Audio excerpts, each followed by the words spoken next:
Drum number 2 coming right up. What else can you do on this fine snowy day?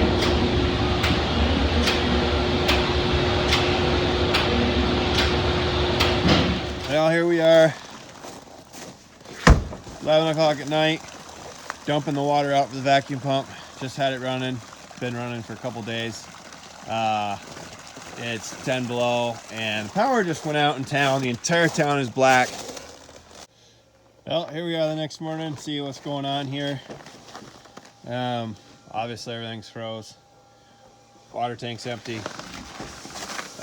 I'm leaving the drive on. I'm gonna leave the drive on and running just because it's a little bit cool. Got the power feed to the pump off. Water pump down there. Pretty much everything's drained out. There seems to be a little bit of ice in the bottom of the pump. I'm not really too concerned about it. So once we get another nice day, nicer day than today, at least water thaws out, the water will come down the pipe and fill the tank back up, at which point I'll refire and start again. And hopefully next time we have that issue with the power going out, I will turn on the generator that's right there.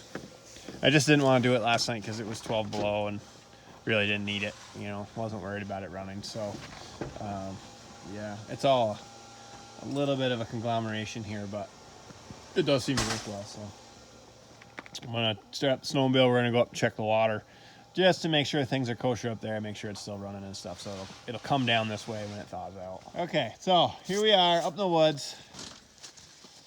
This is a pond right here. I dug a lot of it out last year with the excavator, get a little deeper to get the water line underneath the ice bed. But having some issues with the line being in the ice the last few years. So snow's pretty deep here. It's definitely snowshoe worthy. So you see a couple of pipes right there. They come out underneath the little dam there. They're pretty much on top of the ground. Come down here. Oh, deep right there. Okay, see that.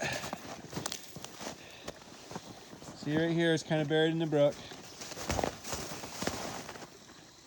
Now, I have two different lines. I have the aerial line, which if you look right here, you can see the water is running out of that right there. That's just a T. It's a vent T, so when the water's going down the pipe, it gives it a place to vent. And it's a blow off for, like right now, it'll continue to run out of the pond, even though the line down to the pump is frozen. We're about 1,000 feet from the pump, so it's just a 3/4 line. I have a 1-inch pipe also under the snow that's on the ground, and it's kind of half buried in the brook and stuff down through here. And that generally runs all by itself down the tank year round. However, this year a bear chewed the heck out of it. I knew there was one spot that was demolished, and I fixed that, and I came up the other day just to check and make sure things were working with it, and there was ice sculptures all over the place down through there. So there's a ton of bear bites in it. I don't know why, but that's why the aerial one's here. It's a backup, and that's the one we're going to utilize. So we just need to thaw out a little bit, and that'll be running down to the tank, and we'll be good to go again for the rest of the season. It's not uncommon to get 20 below here at some point, so no big deal. Probably going to dig a spring, I guess, this summer. Kind of getting a little bit fed up with this project, doing this, keeping it running and all that. You know, anytime you're fooling with frozen water, it's just not fun. So that or a different vacuum pump, but I do like my water pumps. I got my oldest son with me today. He likes riding on the dog sled here. It's a good thing he doesn't have a whip. He'd be whipping me. Go faster on the old ski-doo. All right, so we're gonna head along here. Okay, little job I was finishing up today. I started it a week ago, or 2 weeks ago, I guess. Put up the wire in the main line. About 200 taps,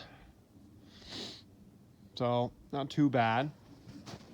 But here we are at ground zero.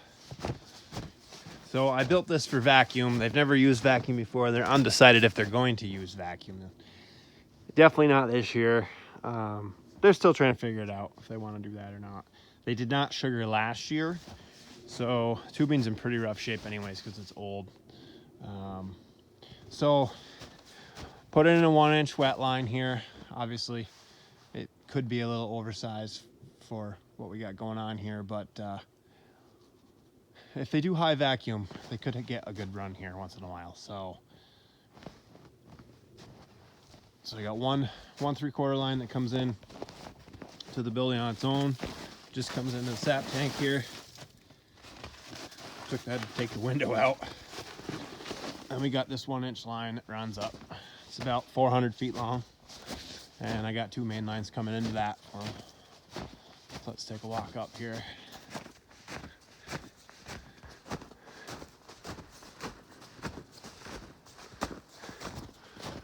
Stainless Y. Opted for a plastic valve this time around. They may or may not wash. They are not decided. They used to wash, so I threw in some valves. So that's just made it easy. But nice H2O blue main line, easy to see. As you can see, here's some of the old stuff here. It's old 1/2-inch liter, whatever, on plastic fittings. You know, the old clamps are just falling apart. It's really not that great. So, and of course it wasn't built by today's standards either. All their old stuff is just kind of held together, some string and things like that. So they really wanted to update it, try to make it the best system that they could for the money. Let's take a walk up here, show you a little bit more. So again, it's not a real large area. We got let's see, today was a good 8 hours and last time was 6 hours. So, you know, 14 hours into it. I did all of it myself. They were here, but they did not help. They were removing some of the old tubing. So put up the wire, the main line, the tubing, everything. Start to finish turnkey, 14 hours on 200 taps.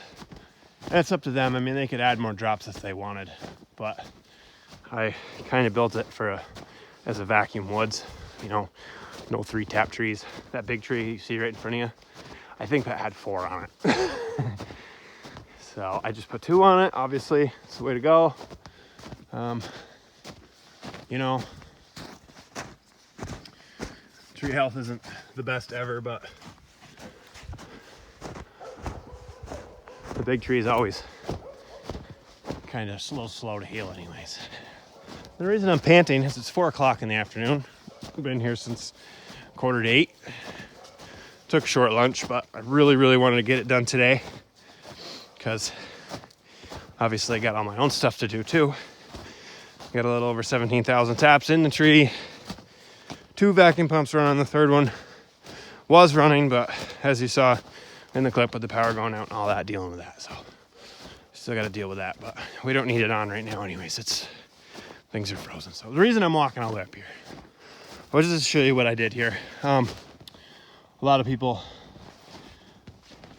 argue back and forth about vented this and vented that. I believe that a vented main line is kind of a must. You know, with the check valve nowadays, that's definitely helpful to guys without vacuum.